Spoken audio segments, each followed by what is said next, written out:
Salut, Hello, man. everybody. Welcome to another one of our Impulse watch parties. This is the year 2003 for Impulse Drum and Bugle Corps. This show's title was Pure Imagination. You're joining us with a panel of people that are fantastic, and I haven't seen in a long, long time, so it's going to be a fun time. This was my particular age out year for those of you that are tuning in that were at March the past couple of years that I'm the corps director. A couple housekeeping items. If you have questions or comments, please drop them in our Facebook chat. I'll be monitoring those during the broadcast. And if you have any other suggestions or items, please email them to either corps director at impulseyouthArts.org or to secretary at impulseyouthArts.org. We have just launched a new educational avenue called the Impulse Institute. You can find more information on our website, www.impulseyouthArts.org. It is truly a customizable educational experience where if you've ever wanted to learn anything that we teach, whether it be percussion, woodwinds, brass, movement, design, music theory, music history, or conducting, you can do that on a month-to-month basis. So go to impulseyouth.org and check that out. Anyways, going on to introducing this fabulous group of people on this panel, let's start off with first your name, what years you were involved, and how you were involved, and what you're doing now. Let's start with Joey Baba. Oh, hey. So I'm Joey Baba. I am one of the Baba family members, siblings, mafiosos. As of, and correct me if I'm wrong, I think I still have title of longest marching member of Impulse at 7 years because I marched from 1999 to 2005. And I marched it all on baritone, which is, nowadays, looking back, is crazy that I stuck it out for that long on that particular instrument. So I marched Impulse 99 2005. I marched the Santa Clara Vanguard 2006 and 7. And then I aged out with the Madison Scouts 2008. Fast forward to now, I live in San Francisco and I have two jobs. My primary job is I am a security engineer at a company called Salesforce, which handles all like the business transactions of like every company on the planet I've found out. And I'm also a Navy reservist. So I'm an E6 in the Navy as well. And a big chunk of how I ended up in the military is because I wore a uniform in my youth for so long. So I don't know, something about looking fabulous in a uniform really appeals to me because the only thing that I have done longer than the Navy, and I'm at 8 years in the Navy, both active duty and reserve, is drum corps. So I think that's pretty funny. Hopefully my siblings will rotate through the rest of these calls. So back to you, Raphael. I don't want to take up everybody's time.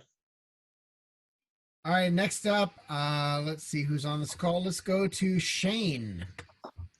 Hey everybody, my name's Shane Reeder. In 03, I was a rookie baritone player, and I was largely learning. I was a saxophone convert at the time, and so brass was very new to me. And it was my first year marching drum corps.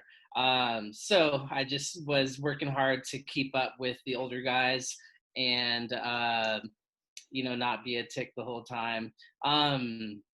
So what I'm doing now, I'm currently the band director at Cerritos High School. I just finished up my second year there, and I live really close to where Impulse used to rehearse down at Cerritos College. So yeah. I also play bass in a cover band, so that's fun. Ooh, what cover band, sir? What cover? It's called Wondermelon. So as a Orange County kid, I'm really into ska and reggae, and we basically take top 40 hits and turn them into ska reggae, kind of fun, danceable versions. And we actually got a 4th of July gig coming up in Fountain Valley if anyone's interested. Shameless plug. Fantastic plug. All right, next up, Jaime. Hey guys, my name is Jaime. I marched from 2000 to 2003. I aged out in 2003. And currently living in the Bay. Actually, I moved up to the Bay Area after I aged out. Been here in the East Bay since then. I actually got to see Joey one day. We got to hang out back when he started going to San Jose State. I don't know if you remember. Oh, yeah. Yeah. But yeah, I've been up here. I work in IT. And I have, married and have a little toddler, but other than that, it's just life is busy, and I'm kind of glad to be a part of this and sort of relive a lot of good memories that we've had over the past years, and get to see, you know, old friends that I haven't seen in many, many years. Fantastic. Thank you for joining us, Jaime. Next up, Omar. Hey, you guys. My name is Omar Vidana, and I marched from 2001 to 2003, and I also aged out in 2003. Happy to be here with my drum corps brothers and sisters. And right now, I'm the director of bands at Cerritos College. Cerritos College, at Bellflower High School. The Cerritos College stayed with Shane. Don't worry, Omar. I wish I was. Right. And I graduated from Cal State Long Beach, and just been doing the band director thing. And well, right now we're at a Holt, and I'm also in a cover band, a Latin cover band, and we do gig a lot. And don't ask me how I do with the gigging and the band director thing and all that stuff. And You just make it work. it's tough. And I also teach middle school in the same campus. So I also have the middle school and the high school. So I've been doing that thing for 13 years already. So loving it. And yeah, just thankful for Impulse for teaching me all the things I imply into my students. So. The one thing I heard in that is that Dr. Betancourt, Omar Verdania, is aiming for your job. So maybe Hey, he better watch out. I think a lot of us are. That's a good all right, thing. next up, Yolanda. Oh, me. Yeah. Hi. Yoli. So I was in the color guard from '01 to '03 when I aged out. I am a chef. I work in Beverly Hills.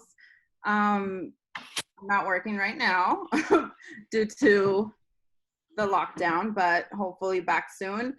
I am not in a cover band, and What a which gift. sucks because I feel like it's the thing to do. And that's all for me. Sounds like we need to get you in a cover band. That's all. Record. I want a link of all the cover band covers you guys have done. Yeah, for sure. Sounds really cool. No, I'm being serious. Make sure you should drop it in chat. All right, and joining us is Daniel Zeilinger. Introduce yourself. Hi, I'm Dan Zeilinger. I was one of the founders of the drum corps. Served for a long time as both horn caption and arranger. I now play in the Dixieland cover band. Thank you. And next up is Raphael. Hi, I'm Rafael Arenas. I marched from '01 to '05, Euphonium in '01, and Contra from '02 to '05. And I'm currently, I sit on the board for Impulse, and I am the instrumental music teacher at Duarte Unified School District. All right, my name is Aaron Zeilinger. I'm the current corps director of Impulse Drum and Bugle Corps. I'm also the director of instrumental music at Orange Lutheran High School. I'm the director of the Institute and whatever else pops into my ADD mind.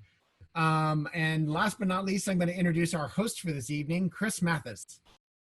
Hi, I'm Chris Mathis. I marched Impulse from 99 to 02. 03 would have been my age out year, but I had to decide between knee surgery in 02 and 03. And things worked out the way that they did, so I never got to age out. So I asked if I could be the person kind of asking questions to find out what I missed. So I think a lot of these people on here I haven't seen since I walked into the home show with a knee brace, and I don't think I've seen any of you guys since then.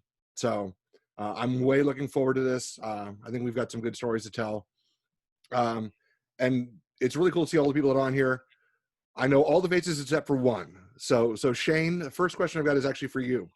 Sure. What drew you to join Impulse? Oh gosh. Well, like I said, I was a saxophone player, and I got dragged along to the old San Marcos Drum Corps show back in '02, and my mind was effectively blown. And that summer, I switched over to trombone and baritone.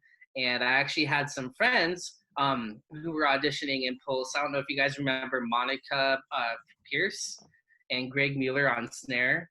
They were auditioning for Impulse, so they kind of dragged me along. They were people I went to high school with. So I was, like I said, I was very green. I didn't really know much about drum corps back then. And I just knew I just had to get involved somehow. And I remembered seeing Impulse in '02 at the San Marcos show and really enjoyed all the fun that everyone on the field was having. So that's how it all began. Fantastic. So you got a nice level of year there underneath Yosuke Miyoshi. Yeah, Great. I was such a man. I was bad. Like I had played in high school. I was playing all saxophones, like bari sax and this, and alto sax and that, and tenor sax and this. So when I switched over to baritone, man, the whole mouthpiece, like brass mouthpiece thing, was really difficult for me because I'd been used to a reed for so long. And Yosuke used to force me to take lessons with him over lunch, like at rehearsals. And it was like much to my chagrin, but in hindsight, I very much appreciate it because I'd say by the end of the season, I was able to play everything, and it kind of launched me into playing trombone and baritone as my main instrument, which I later went into college playing. Very cool. You're just another name on the long list of people who came in and didn't know any brass and decided, yeah, let's do it. Let's make this my main gig now. Yeah. So next question I have is actually for Joey. Impulse would not have been the same without the Babas, period, hands down. I think I was told this is the first year where there were 3 Babas marching in Impulse. Yeah. How was that like, and what would you like the perception of the Baba dynasty to be remembered as? I want the perception to be whatever my mom wants it to be. Good answer. Leave it on that one. But it was funny because Byron and Irene played soprano. We're still in G, and I don't think even nobody knows what soprano is anymore. But they were on soprano, so they were Byron was very naturally protective of Irene, and given how just like crazy we were when we were like teenagers in general. That was pretty interesting because nobody would mess with Irene, but people convinced Byron that people were in fact messing with Irene. So that kind of drove Byron crazy. I was in the summer. I saw it all. You saw it all. He was all there. I was like, you probably instigated it. Actually, the funniest one, it was Jaime. I know you were in on this. I think actually everybody was. They convinced Byron that some like older guy was older, like 18 years old, was hitting on Irene, and then I didn't stop it. And Byron just started just yelling at me, why wasn't being more protective? That was pretty funny. And then we kept it going for a while before there was nobody there. So that was pretty interesting. It's a different context in which we, obviously we're all siblings, we live together, but we don't actually see each other work how we work and how we're motivated. And that was pretty cool to see because each one of us in our Baba family are very motivated people by our very nature. So that was the first time we actually got to hone it in and focus in on it, and then it led us to grow to the people we are today. But again, I defer to my mom, whatever she wants. I think we all defer. Whatever Martha wants, we all agree with. I think Irene was she was the little sister of the sopline. Yeah, a little sister. Nobody messed with her. It didn't matter if we were in the corps or not in the corps, so we were all protective of her. Obviously, everybody else looked out for everybody. And by realistically, by the end of that summer, and then when Dana came to watch, they figured out how to take care of themselves real quick. It was hilarious. I don't know. There was an Irene protection program, the IPP. I remember it was a squad of people that were tasked with defending Irene.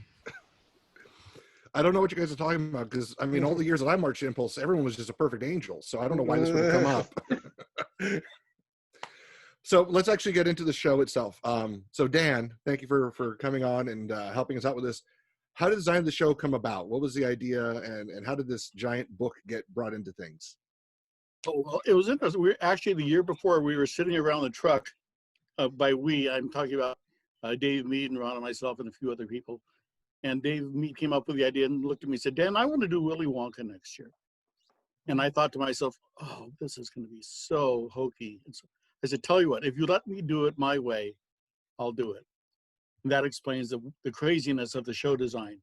Is he wanted me to do the movie, and I wanted it to be more contemporary and not quite so pedantic. Is that why Oompa Loompa was in 5-4? That's what it was in 7 actually, but yes. And the bridge was in 3, and that's why we had multiple foot tempos in I've Got a Golden Ticket. I can still sing my part to that. I was explaining on. I'm sorry. I was explaining on the blog, the thing I did for DCI, that it's really funny because the staff never communicated with each other, and that lick in and I've Got a Golden Ticket. That was actually supposed to be a telegraph, and I turned it into an Afro-Cuban beat. So that's how that show got designed.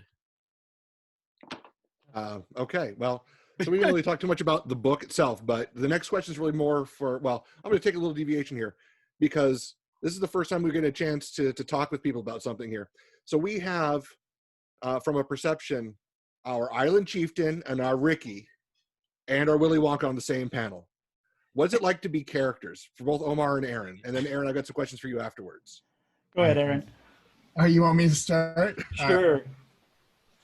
Okay, I didn't become Wonka until the last show of the season when they finally handed me a red, like, felt hat. Before that point, I was just in my uniform coming out of the book. That was it.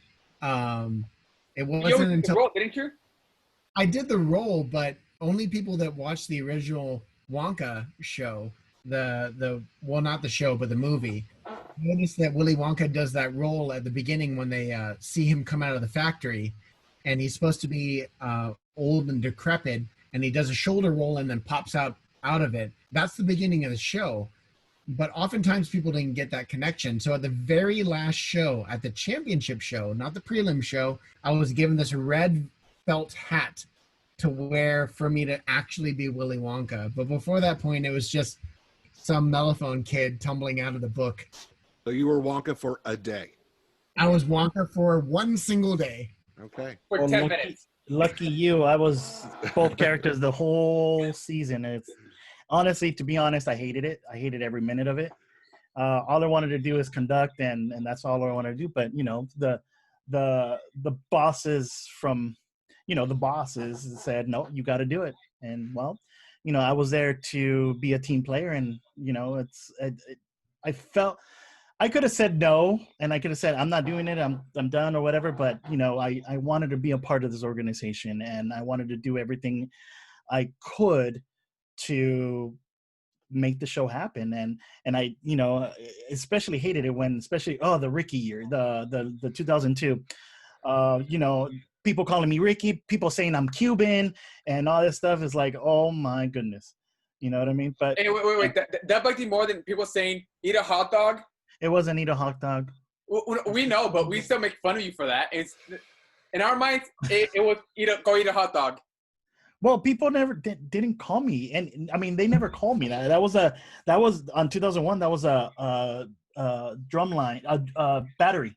It was a battery hype or whatever they made it into. You know, right before the solo.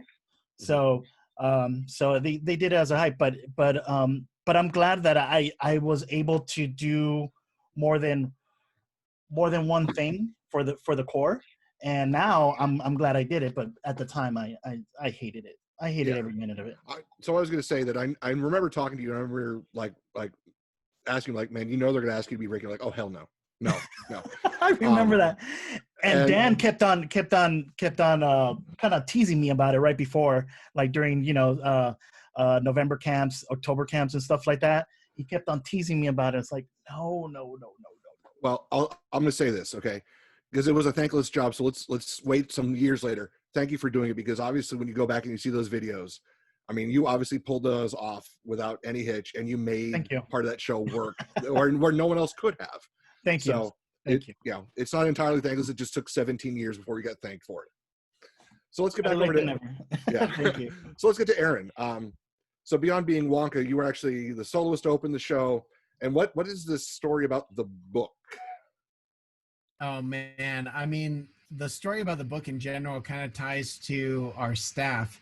And I remember in the webinar that we just did with Dan and Chad, we were talking about the fact that Chad selling the book to Dan and ended up winning that argument. Now, the book in general was made out of plywood and metal and was on wheels. So it was a very interesting thing with, because after they told me I needed to shoulder roll, I'm a very roll with guy, no pun intended. So when they told me I had to shoulder roll and then pick up my mellophone and then start playing, I went, all right, I'll practice it. But then when they said you have to hold a note and flip the book, I was like, it's not going to sound good. And then I had to practice that over and over again. And so that book was quite a beast to deal with. That was all Chad. True. So not to dwell into you guys, but I have one more question over here for Omar. So remember, I actually only got to see the show once, and I'll get more into about things that I saw later on. But isn't there a moment in the show where both conductors were on the podium conducting in 2 different time signatures? Yes, there is. Yes, there is. I can't believe you guys got that. And this was actually just a thing between me and Julio, the assistant drum major at the time, because in that portion, I think the feet were going double time, and it's like half the core was going double time, and the other half or a section was going normal time. So I said, let's help them out. And let's do, you do double time, or I don't know if I did double time or I don't know, but we did both. And at that time, I don't know if they do it now, but there was a drum major judge at finals. There's actually a drum major tape, and actually one of the staff let us hear it, and he actually complimented that. So it was pretty cool. I mean, we didn't get judged or it didn't get scored, but there were just comments for drum major. I don't know if they still do it now, but yeah, it was because of that. There were actually 3 different tempos going on there, but Aaron and I talked about that in the webinar. Or the tempos.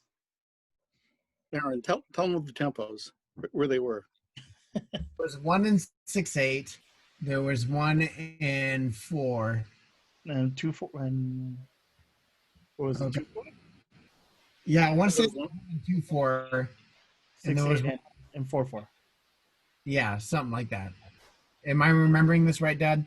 Yeah, it was the 6/8 was ba-da-da-dum, ba-dum, da-dum, da-da-da-da-da-da-da-da. And then ba-da-da-da-da-da was in halftime. So, and then there was the oh da-da-dum, ba-da-dum, ba-da-doo-yoo-yoo-yada was in 4. That's the 6. The one that's in 4 is the only one I remember, because that's the one the mellophones had to march, and I was always really pissed because it didn't match up with anything going on around us. It was a tribute to the old Santa Clara Children's Guide to the Orchestra is what it was. Making fun of somebody again. Again, poking fun and no one else got it. Sounds like the impulse way. Judges got it. No offense, Joey. I'm actually changing this right a little bit. Yoli. Oh my God, yes. So you talked that you marched from 01, which I think was Impulse's smallest color guard ever. You were part of that big team that really helped it grow through 02 into 03, where it really blossomed. What can you tell us about that storyline, that growth? How did it happen? How did it feel? What was it like to go through all that? Well, I got kind of convinced by Jaime to come because he had marched in 2000, and I was like, oh, I don't know. So I show up, and there's like 8 other people there, and I'm like, where's the rest of the team? But slowly it just got bigger and bigger, and everyone just fit in, and it was a good time. I mean, I got along with everyone, and I think that's what made me stay, because I had just gone to the auditions originally just to check it out, and then I kept going after.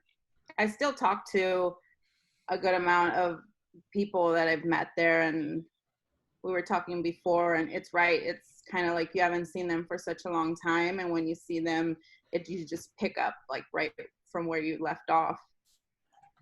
And let me say that Yoli was always the laughter out of the guard. Always, whenever I would go to where the guard was, it was always Yoli busting the jokes and and just making people laugh, and always, no matter what. And it was all 3 years she was like that. She never changed.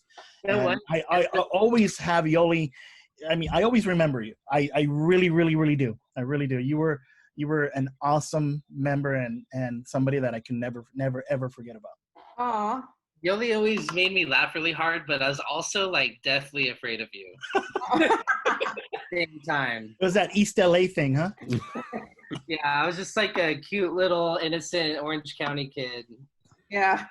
I've come all the way to the hood to practice. Yeah. I mean, whenever I think back, there was always 4 color guard members who I always thought of as like the core of it, and always were the ones who supported not only each other but like the entire group around. So it was like you, both the Heathers, and Melanie. Mm-hmm. I don't think the core would have could have continued the way without those, you specifically, and helping it grow beyond is, obviously good for the core. So glad they got it to work out. I'm not going to turn a question to Raph. I know you've been a host for most of this, so you haven't had many questions directed at you. For those who saw back in the video I was in for 2000, I talked about being the only returning Contra member. If I remember correctly, 03, you kind of had a lot of, you started out, because I think I was there for 1, and then you had 2 other vets, and then slowly we all went away. So how was it like to be the only vet from that big 02 Contra line to march the whole way through in 03, man? That was, I know that was weird, and it was a unique situation where we started, and I mean, if your knee was right, working, we would have had 4 vets to start off with. But of course, you had that knee surgery.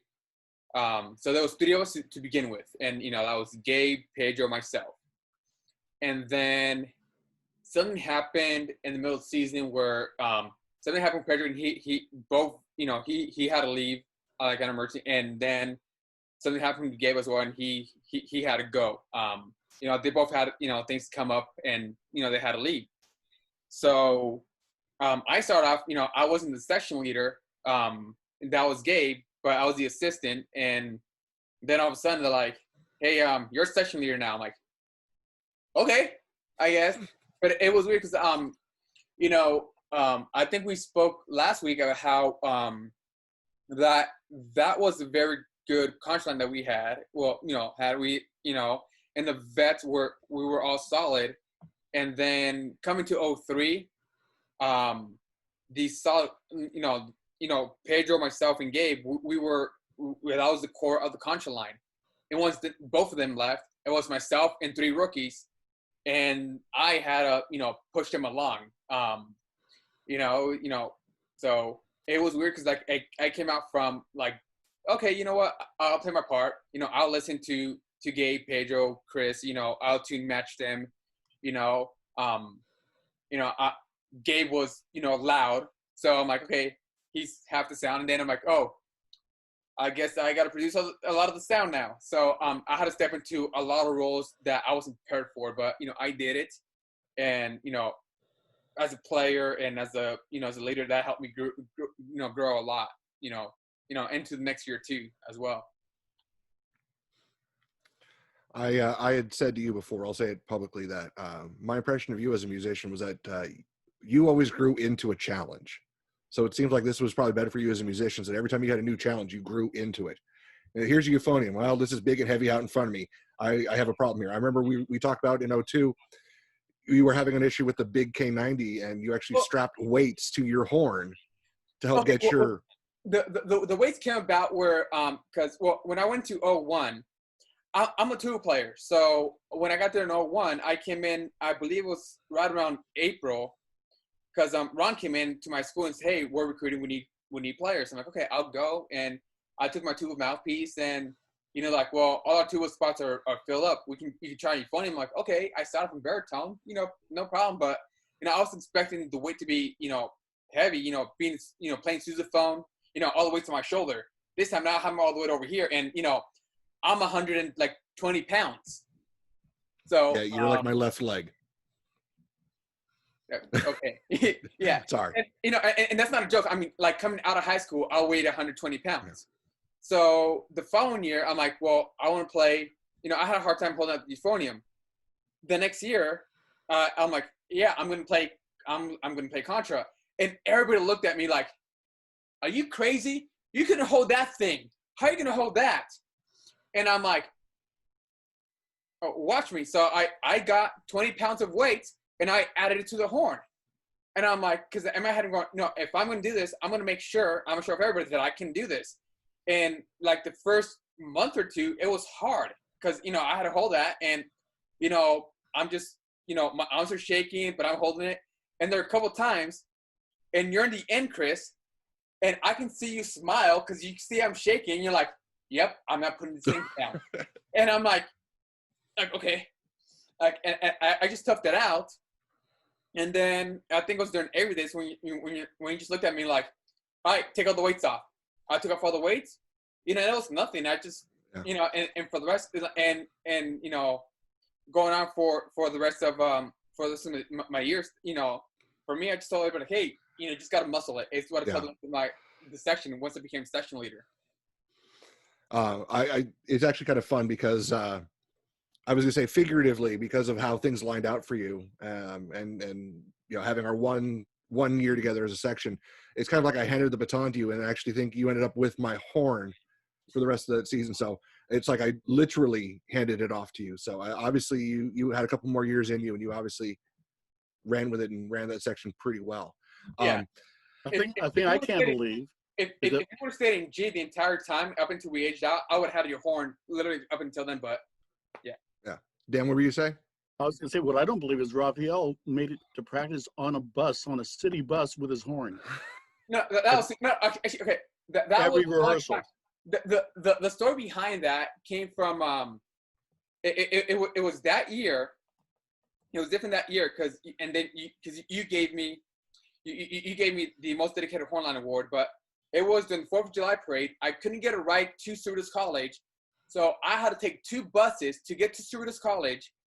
I missed the bus, so you guys all took off, but Charlie was right there waiting for me, not happy that I was late, and then drove me to Huntington Beach.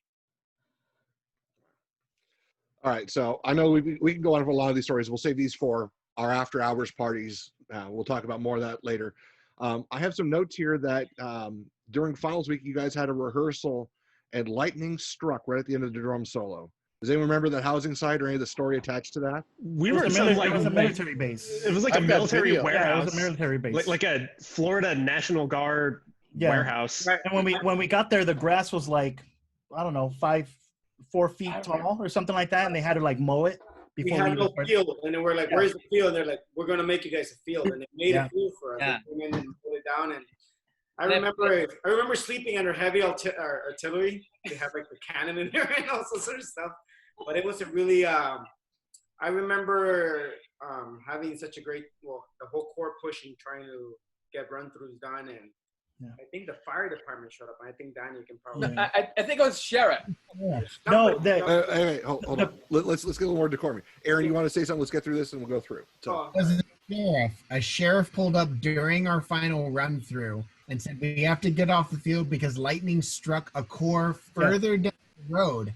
And Charlie said, "Keep something I'm not going to say going."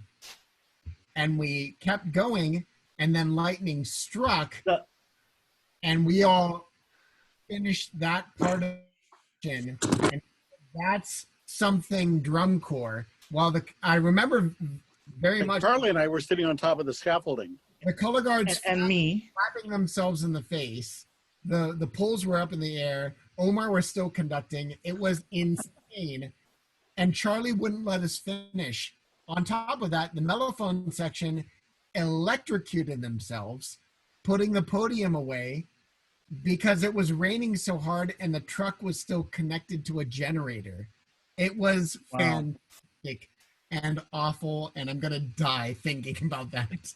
No, what I remember is we had the end of the drum solo, and I remember going, ba, ba, ba, ba, and then thunder. As soon as we finished that, it was ba, ba, ba, ba, and I'm like. I remember standing in the field, obviously a soprano small, or the trumpet now, or I guess B flat. Right, you were still soprano. Right? And I'm sitting there with this horn, and I'm like, this is not the smartest thing I've ever done in my life, because it's literally lightning and there's so much water on that field, right? We're like standing as if it gets struck somewhere, we're all going to go down, right? But I'm like, it'll probably hit a contra first. That's the only thing that kept coming to my mind. It'll probably get a contra first. But or the scaffolding, Or the scaffolding. But it was definitely, we were concerned about the show, and it's funny because all those concerns about, obviously that we were safety chance of getting hit. We were just trying to get through as many runs as we can and cleaning things up. And it was definitely a memorable day. And I remember I took some pictures. I still have some pictures of that. And one of our snares actually hurt herself, right? I remember. She rolled on barbed wire or something. And then Terry had to like take her to the hospital and get tetanus shots and all that stuff. Oh, it was bad. Joe, you want to add in on something there? So my two are I remember I was we were in a running block in Michigan, and I tripped or something, and I had a big scrape on my leg. And then I was like, okay, it healed, scab's over, I'm 16, it's fine. And then I remember we got to Florida, and we're standing there, my leg is itching, and I look down on my leg, and there's mosquitoes feast on it. And I was just like, oh, that's cannot possibly be good to experience that. And that was something I have no scar there. I didn't get West Nile or anything, but that was very, very. And then years later, when I got stationed in Pensacola and then in Gulf, Mississippi, I remember that the Navy sends us inside. The moment lightning strikes anywhere within a certain radius, you go inside. And I remember actually thinking about that memory from 2003. What were we thinking? Objectively, none of this is particularly safe or particularly smart, but yet here we are. We had these big metal magnifying glasses that say, no, please strike me right here in the middle of this field where there's no other high objects or a giant scaffolding. So it was kind of funny how somewhere between adventurous and reckless that we were. Yep. Charlie was on top of the podium. I remember. He was on top of the podium, and he had one of the gack sticks in the podium, and he was shaking the podium while he yelled that this is drum corps. Yeah. Okay. I'm sure we've got plenty of stories that we could go on about this. Yola, you want to say something on this one here? No? No, we're just... No. Okay, we'll roll it along. No, sorry. I don't remember. Okay. So Shane, most of these guys also, obviously age out this year, but you moved on to Div 1 course after Impulse. Did you learn a lot from Impulse that prepped you for this, or? Oh my God, yeah. I remember Impulse was really kind of the first place that I learned to hold myself to the highest of standards and just be your best and then be better kind of thing. And my high school that I went to, we weren't too serious about marching band, and I had played a lot of sports growing up, but they were team sports to where if you weren't the best and you weren't on the team, well. But drum corps and Impulse particularly were really where I kind of realized oh my God, people care about stuff. And in 03, everyone cared a lot about being really good. And it was kind of my first exposure to that attitude. So I really learned a lot about just myself and how to force myself or, pull myself out of situations. I also learned a lot about just hustle at Impulse. I remember I didn't think much about it at the time, but we hustled our butts off. And then later, when I moved on to a Division I corps, I was the most hustling person in the drum corps. And people used to tell me dude, slow down. Where's the fire? And I'm like, where's the fire? I want to make finals. Where's your fire? And I credit all of that to Impulse for sure. Yeah. Other places I've been, everywhere I went, it was always why are you? A lot of people don't understand that we had that layer of entertainment above the core. We all worked really hard to make the stuff super clean, so that when we flipped the switch, it was a big deal. But yeah, the entertainment wouldn't have worked if we didn't work our butts off behind the scenes. Yeah. I think with that, I think it's time to let's actually watch this show, and then we will have some follow-up questions afterwards.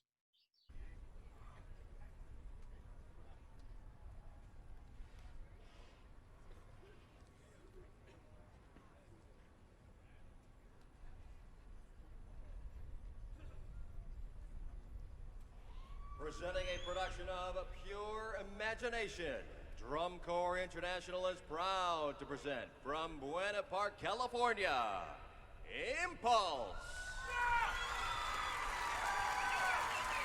Are the judges ready? Drum majors Omar Vidania and Julio Sacara.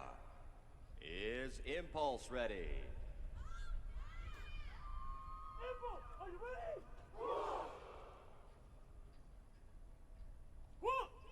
Impulse, you may take the field in competition.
Wow, I had not remember that show. It was such a fun show to watch. Yeah, I forgot how hard that show was. Yeah. Probably my set from March in 2000, 2001, 2003, 2002, 2003. That has to be like my number two favorite show. Like number one was 2001, and I think 2003 was definitely number two. But it's funny. I haven't heard it. I haven't seen that show. I haven't heard it since Me neither. we last played it in H Style back in 2003. But Wow. Hey, Joey, did you steal somebody's like kid hair? somewhere. Okay, let's bring this back together here. Obviously, we're kind of leading into this, but so I mentioned this was going to be my age out year, and actually, some of you might remember there was a couple rehearsals where I knew I wasn't going to be able to march the show. I was actually for 2 rehearsals going to be assistant drum major with Omar, and then I found out that I had tweaked my knee again and had to have an extra surgery. So I actually spent finals week in a full knee wrap, and I couldn't move my leg at all. So I was actually watching the DCI web show, and you have to remember this is still 2003, and the web show meant you got a still image once every 3 minutes. So I was sitting there, bawling my eyes out, wishing I could be there, wishing I could be with all my friends aging out, and then I wait to see prelims, and I see the three, the stills of the core before, and it's time for impulse. Nothing happens. Wait another 3 minutes. Still no image. Still no image. So I guess you guys got rained out of prelims. Let's talk about that. Who wants to talk about, how that whole situation came together? Because I think prelims was at a different school, or a different stadium. You get there. You're about to go on. You get cut. And then everything kind of goes into moving on to the semifinals. And this leads to Impulse making finals for the first time. So this is kind of an open question. Who wants to kind of lead off? Well, Omar? to me, it was a little scary because we didn't know what was going to happen. And some of us, including myself, were like, are we done? Like, is it over? We didn't know what was happening. We were asking questions to each other. We were asking questions to some of the staff. We didn't know what was up. We didn't know anything. And, although they say it was never, in those times, it was never about the scores and numbers and stuff we still watched the scores and it still wanted to make we still wanted to make it the best possible. And, we wanted to know, are we going to perform one more time? And I was nervous. I was like, this is my last thing, along with Aaron, Jaime, Yoli, and a bunch of us, were like, I was scared. I was really, really scared and tucked into that bottom of the bleachers, just, asking questions like, what's going to happen? What's going to happen? And it was scary. It was scary. All I remember is we got there, it was raining, and we were told, the horn line, we're told we're not allowed to out the bus. So I'm there. And then all I remember is, and Jaime, you can talk about this, but it's like Jaime's right across from me, and he's on the phone. And I think it was Yoli's on the phone with, and because he just goes, Yoli, look, I don't want to age out of high school. I don't want to age out here. Like, I don't want to age out of high school. I want to age out in the stadium. Yeah, that's what we were saying. I think that did happen. I think a lot of us that were aging out had that same thing. And I remember before we marched onto the field to the second to last performance we were at that high school, and we were all on that same. I think a lot of us were kind of really worried that was going to be it, like at some random high school, unmemorable sort of a performance. But, luckily we somehow pulled it together, and that didn't really happen. So it was definitely memorable. And a lot of the people that weren't aging out made that happen for us, because obviously we were already pushing that hard, and they stepped up and pushed harder just to make sure that we got through that. And in 2003, the scores weren't half, they were going up and up and up and up and up. I remember we were doing well. I remember we almost won a show by like very, very, very, very little. I never got to, because we used to conduct, the drum major of the winning corps used to conduct Oh Canada, America the Beautiful. Yeah. And I almost got the chance to do it. I remember. And Brock is the one, hey, you might be able to. I remember him telling me that, Brock, out of all people, and but we were this close, and so I mean, we just the scores did matter, although we never forgot about what our roots were about, entertaining the crowd and do it for the crowd and everything like that. So we were finding that we were finding out how to deal with that gray line, as we called it at that time. So this is going to lead to something else that we've kind of talked about. So Jaime, Omar, Yoli, Aaron, we had a lot of long-standing, important core members of the core, C-O-R-E, of the C-O-R-P-S, that were aging out this year. I mean, this is like, as far as I'm concerned, in the history of Impulse, this is like the second culmination year where it just seems like it led up to this. What was it like to have stayed with it and all the incredible talent around you and having marched anywhere? You could have marched anywhere. All of you were so talented musicians and performers. You could have said, my age out year, I'm going to go dress in blue or dress in red. Why'd you stay in black and yellow? And what was it like to age out with Impulse after all these years? Aaron, you seem like you're kind of holding some stuff back. When we start you, and then we'll work our way through. Well, man, I got it tattooed on my. I remember vividly. I had a couple offers to some world-class chorus, but I couldn't go anywhere else. Not just because my family helped start it, but because I didn't want to go somewhere where I didn't know anyone, where I wasn't home, right? Like, I could have went to a big corps and been able to wear the jacket and put that on resumes, but like, that wasn't my family.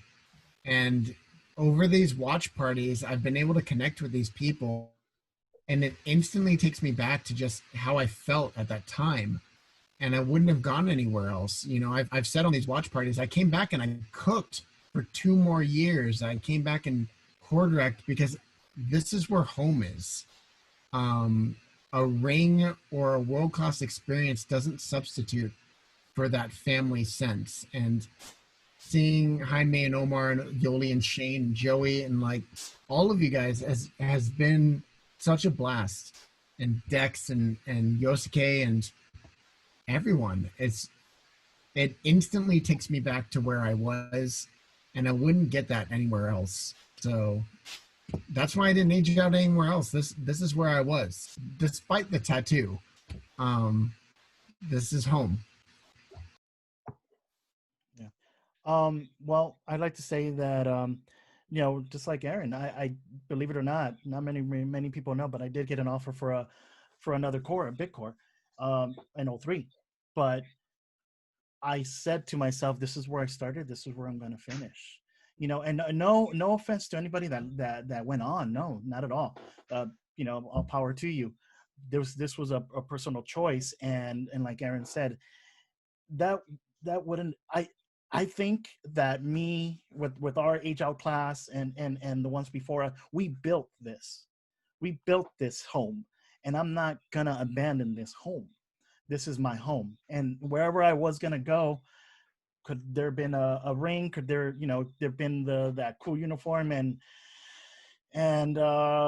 first class, if you can consider first class core food and accommodations and all that stuff, maybe, but then we wouldn't have these memories. These memories wouldn't have happened in these stories. And honestly, I could not leave my class, Yoli.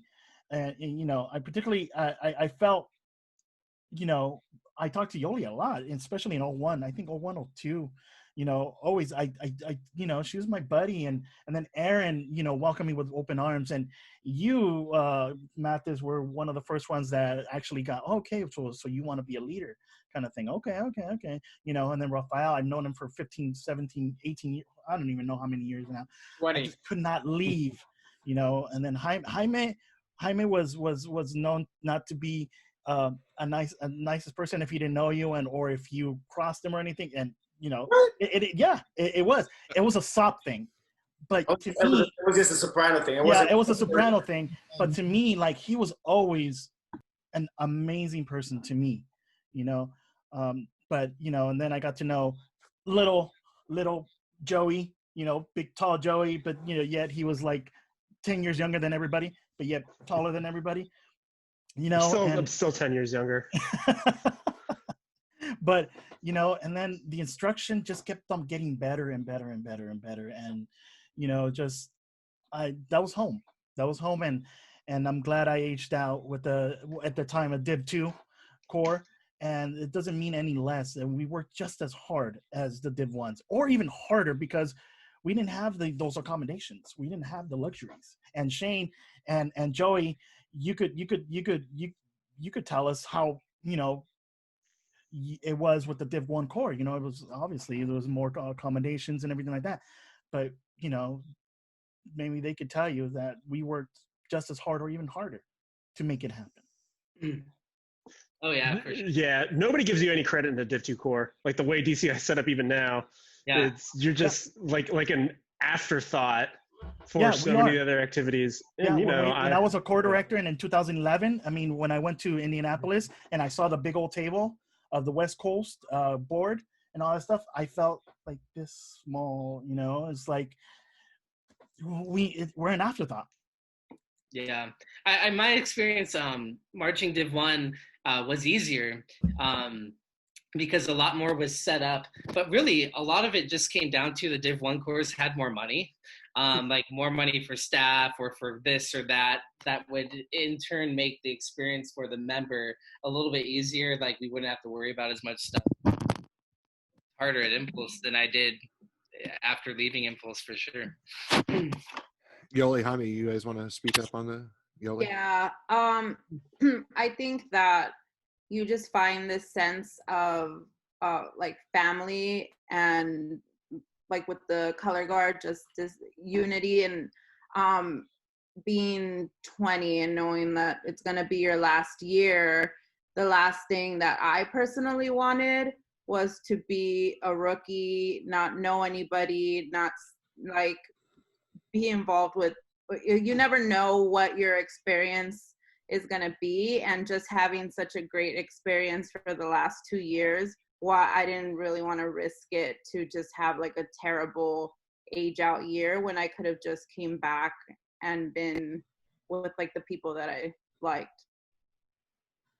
I think like Yoli said, to add to that, it's that whole thing. Yeah, like maybe you know, we could have gone to the course and whatnot, and March wherever, or I don't know.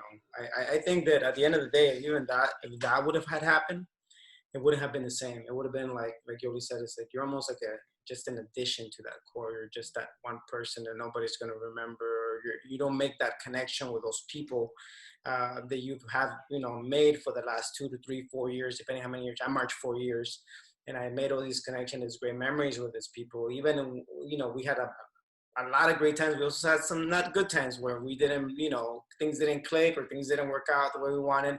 But even then, the good or bad, is just those, you don't have those memories with these people. You were just sort of in addition to that core, and nobody really knows you. You don't really know them. And it was just like, oh yeah, I get to say that I marched with so-and-so for the 1 year in IH scouting. It's just not, it's not the same as being able to have closure with your family that you've created over the past years that you got to march, and you got to meet people. You got to see people come and go. You got to see people stick around, but overall the core and the environment and the energy of what the core was is always there. Right? And you got to H out with that energy and light of Impulse. So it was definitely a very memorable and a great experience.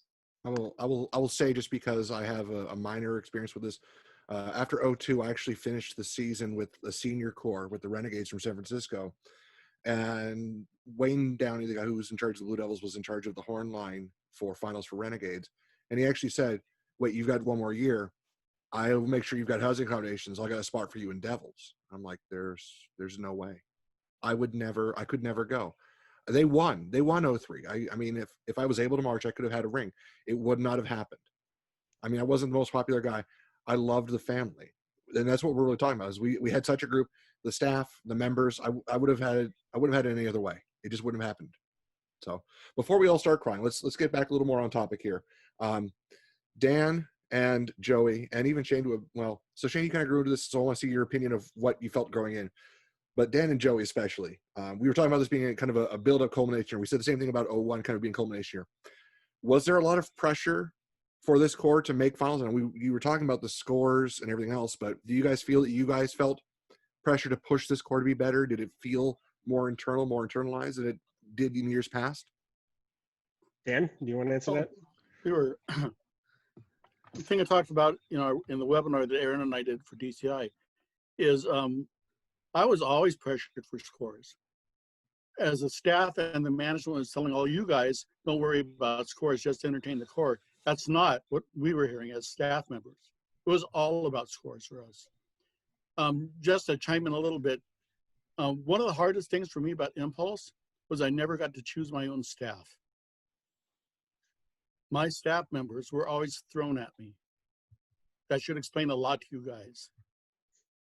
But that was my hardest thing with the Impulse. But as far as the culmination, I tried something interesting. One year, somebody who will go unnamed in management asked me if I made $10,000 a year for Impulse, if I would try harder.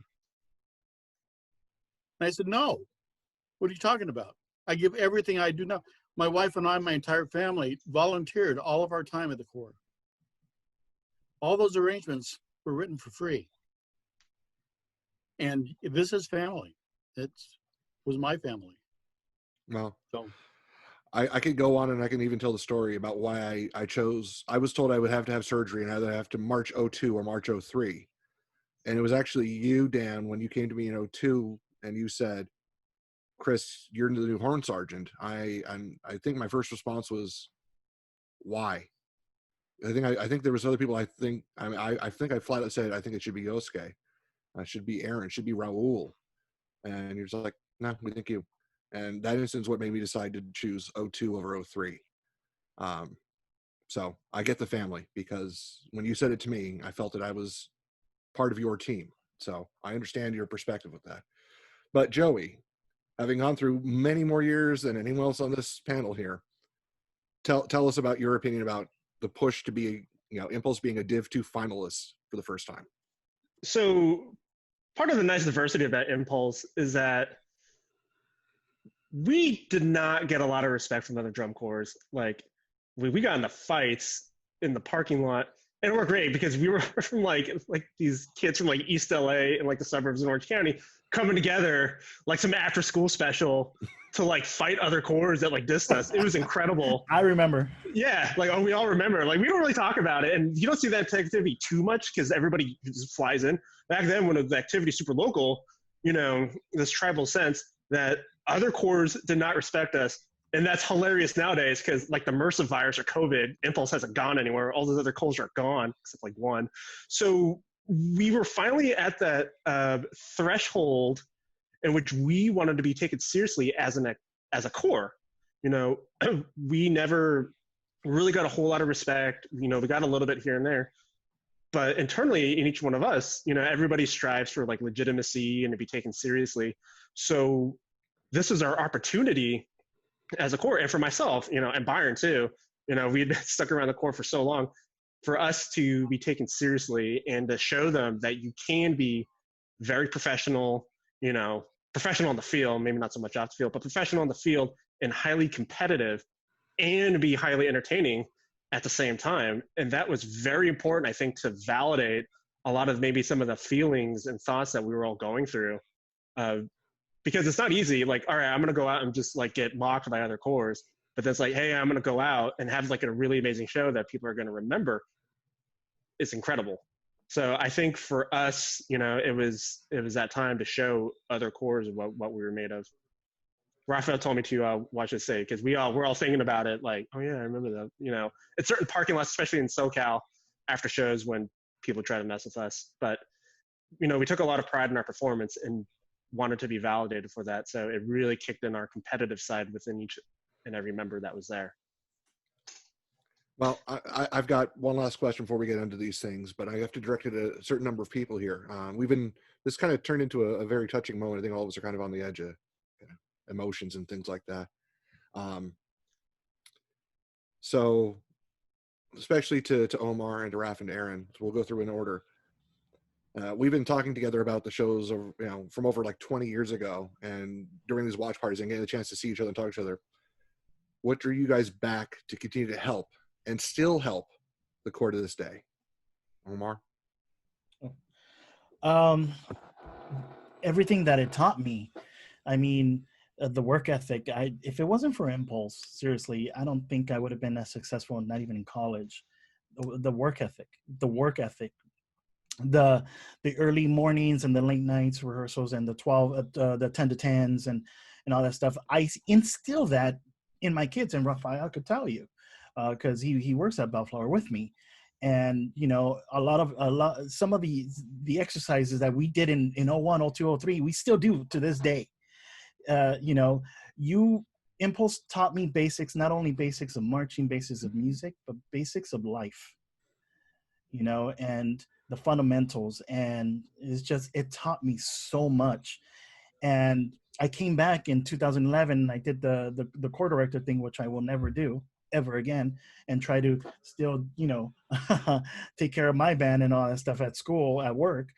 But, I'm currently I'm on the board of directors right now, and and it's just my way of saying thank you to the Corps, and which gave me so much, something that money can never ever buy. So they took a kid that knew nothing about field shows, because I came from a parade band, and gave me a chance. That, to me, when you give somebody a chance, it means the world. And you guys gave me a chance and taught me from just step one. Here it is. You know what I mean? And you guys took a chance, and I had a lot of work to do on my part, and I felt like I could have done so many things much better, but I know that I gave it my all at that time, and that's why I'm still here.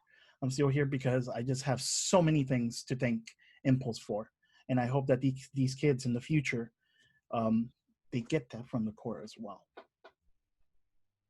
And by no means I don't want to take away, because obviously Yoli and Jaime, big important parts aging out, and big important parts of the year. Were there things that you want to say about this also? You're both muted. There we go. Well, really, it was just overall my 4 years there. It was an experience that was very kind of helped shape my life as as a young adult, and the experiences that the Corps gave me were priceless. And just even they were talking about Division I Corps, and we were with Vanguard once, where they hosted us, and they had their fresh bread and their fancy trucks and whatnot. But I think that a lot of the times we roughed it, and that made it even better. That made it more memorable. A lot of the things we didn't have, it didn't really matter if we had it or not, or whatever the situation was. It was a more memorable situation, and better. It's a better experience per se, and the activity has been priceless to the point that I have a little toddler now, and who knows where the activity is going to be there. But I hope that maybe if he picks up an instrument or something, that's something that he may want to do in the future. And I think it's a great activity, and I hope that it, obviously what we're going through right now, that it'll pass in the future but definitely I think that it's an activity that I was very lucky to be a part of, and very lucky to be a part of such an amazing group with amazing staff that Dan and putting out all this. They weren't getting paid. They were just 100% volunteered, and I don't think that I could have had the same experience no matter where any other Corps that I could have gone to or chosen to. So I'm very grateful for the Corps, and I'm very grateful for all the staff that definitely participated and gave their time and helping us become, a family at the end of the day. I agree a lot with what Omar said about work ethic. I think that it does instill like this hardcore like work ethic into your brain that you just carry on for the rest of your life. And for sure, for me personally, I'm a chef, and you know, working like 12 to 14-hour days sometimes, I'm like, it is what it is, you know. It's just like instilled in me to just work hard to do whatever I have to do, and a sense of like teamwork, which I think is also important, you know, one team, one dream kind of thing. I think that all derives from drum corps, and essentially that's where I personally got a lot of that from, just waking up early, having a schedule, and then, you know, taking a half hour to eat and then going back to work, and then, you know, working till late at night. It's just something that I think I do, and I don't complain about it on a daily basis. And it's thanks to Impulse and drum corps in general. Oh, I know my own parts into this, but I want to kind of keep things rolling here. So Raph, what drew you back into coming back and helping with the corps now? The guy in black right there with the glasses, Ricky Ricardo. The chieftain himself. Oh my goodness. Yeah. Well, I was, you know, like Omar said, I've ever since I started working at Bellflower, he's like, hey, I want you in. You're gonna be my marching tech. I'm like, okay, I do that. And like for 10 years, he's been trying to get me to the board. Hey, you come to the board and everything. I'm like, I don't know. Well, you know, we'll see. He's like, I know I'm busy. I'm trying for a job, and I would like to help out in whatever way I can, because, you know, the corps did a lot too, you know, for me.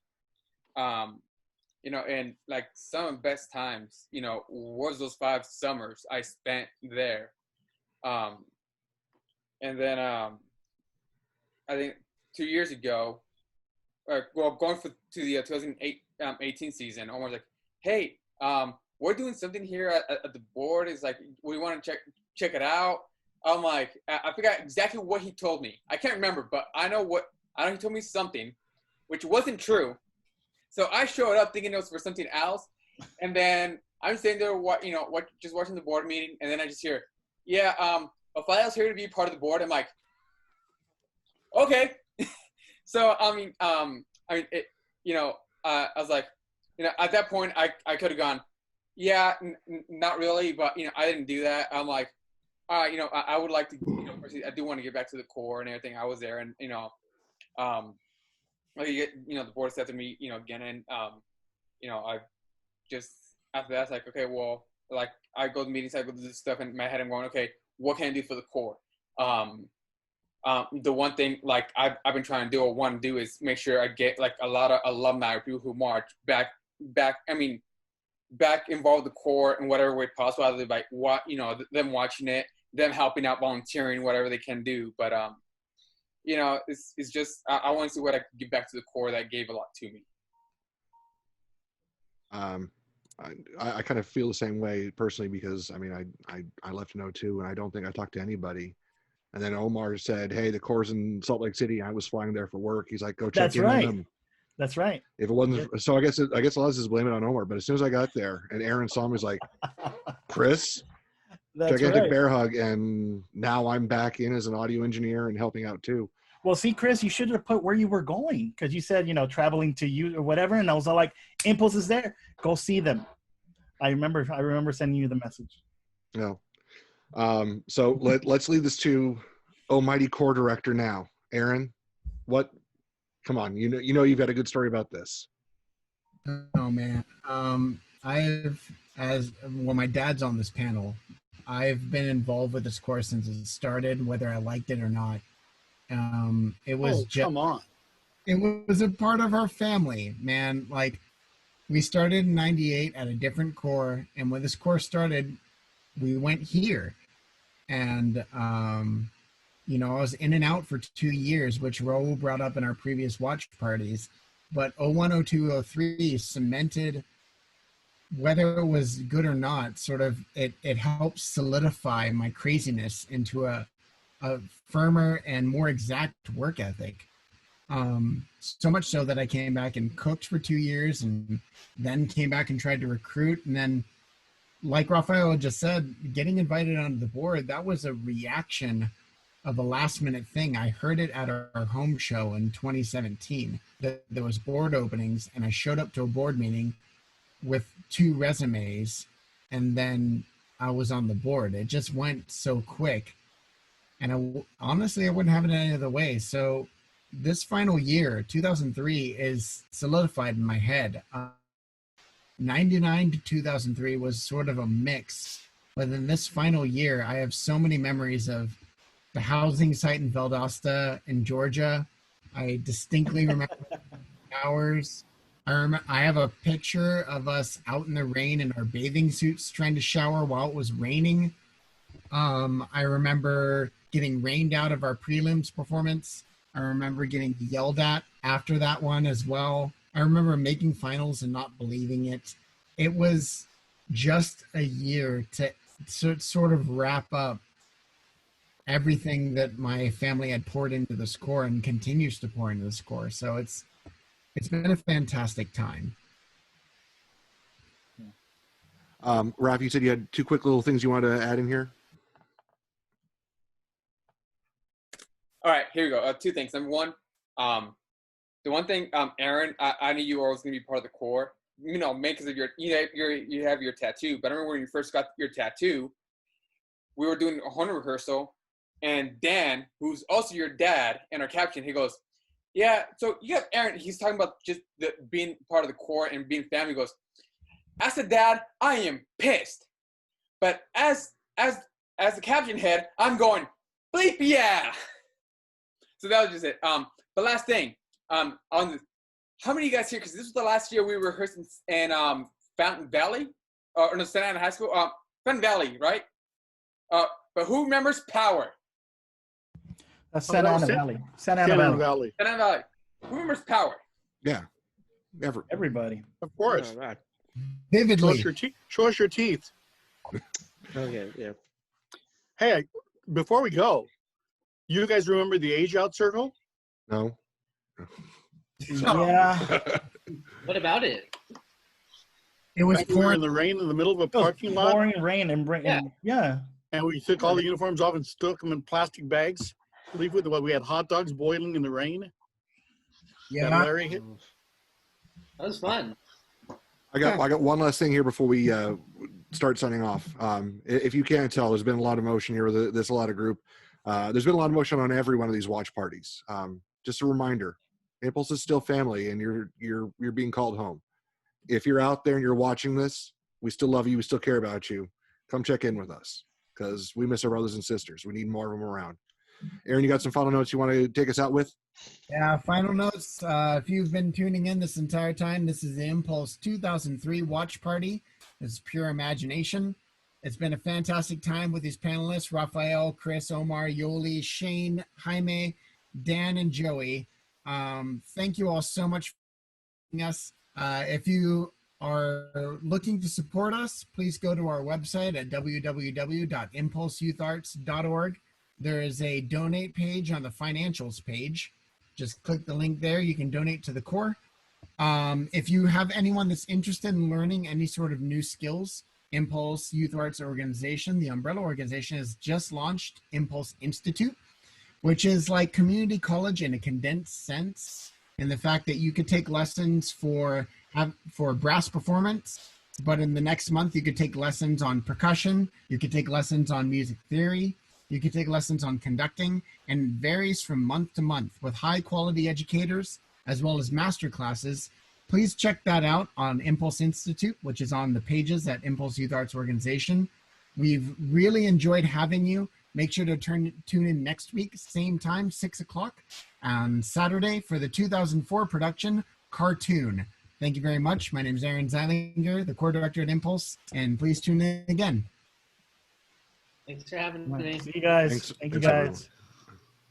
Just aged out of this out of the video. Don't worry, Shannon and I came